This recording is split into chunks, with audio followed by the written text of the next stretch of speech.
കാർഷിക സംസ്കാരത്തിന്റെ പ്രൗഢി എന്നുന്ന ചിങ്ങമാസം. അന്യം നിന്നു പോകുന്ന ഈ പാരമ്പര്യത്തെ മുറുകെ പിടിക്കുന്ന ഒട്ടേറെ പേർ നമുക്ക് ചുറ്റുമുണ്ട്.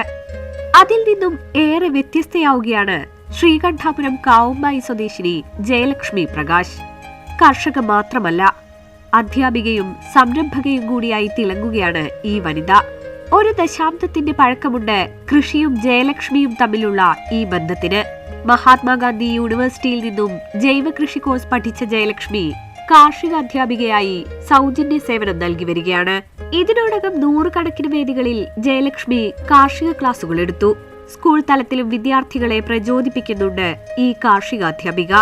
സ്ത്രീകൾക്ക് കൃഷിയിലൂടെ വരുമാനമുണ്ടാക്കുന്നതിനു വേണ്ടിയുള്ള പ്രയത്നങ്ങൾക്കും ജയലക്ഷ്മി നേതൃത്വം നൽകുന്നു. ആദ്യമായിട്ട് ഇവിടെ മണ്ണ് പരിശോധനയ്ക്ക് വന്നു. മണ്ണ് പരിശോധന മെഷീൻ കൊണ്ടുവന്നു. അന്നേരം അങ്ങനെ മെഷീൻ എടുത്ത് അത് കഴിഞ്ഞ് വളത്തിൻ്റെ ഏർപ്പാട് കൊണ്ട് വന്ന് അന്നേരം മണ്ണും പരിശോധിച്ചു.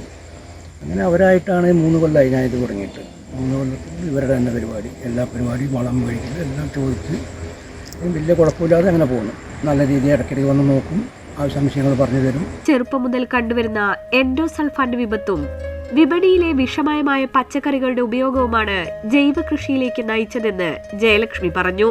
തുടക്കത്തിൽ നമ്മളെന്ന് വെച്ചാൽ കുറച്ച് കർഷകരെ സംഘടിപ്പിച്ച് കൂട്ടമായി അവർക്ക് ജൈവകൃഷിയുടെ ക്ലാസ്സുകൾ പറഞ്ഞു കൊടുക്കുകയാണ് ചെയ്തത്. പക്ഷേ ഇപ്പം നമ്മൾ അന്വേഷിച്ച്, അതായത് ജൈവകൃഷി പഠിക്കാൻ താല്പര്യമുള്ള ആൾക്കാർ ഇപ്പം നമ്മുടെ അടുത്തേക്ക് വരുന്ന ഒരു രീതിയിലേക്ക് മാറിയിട്ടുണ്ട് കഴിഞ്ഞ ഒരു വർഷം കൊണ്ട്. അപ്പം അതുകൊണ്ട് തന്നെ ഓരോ പഞ്ചായത്ത് തലത്തിലായാലും ഓരോ വാർഡ് തലത്തിലായാലും കാർഷിക ഗ്രൂപ്പുകളുണ്ടാവും. ഇഷ്ടംപോലെ വാട്സപ്പ് ഗ്രൂപ്പുകൾ വഴി കൃഷി ഗ്രൂപ്പുകളുണ്ട്.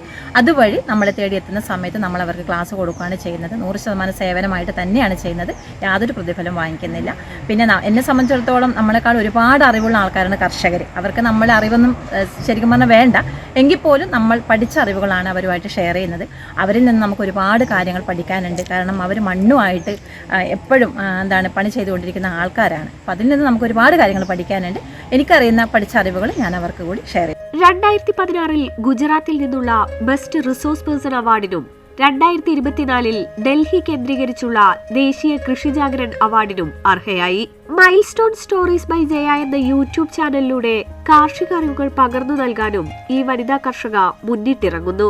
കൃഷി ലാഭകരമല്ലെന്ന വിമർശനമുയരുന്ന ഈ കാലഘട്ടത്തിൽ കൃഷിയിലെ സാധ്യതകൾ തുറന്നുകാട്ടുകയാണ് ജയലക്ഷ്മി. ETV ഭാരത്, കണ്ണൂർ.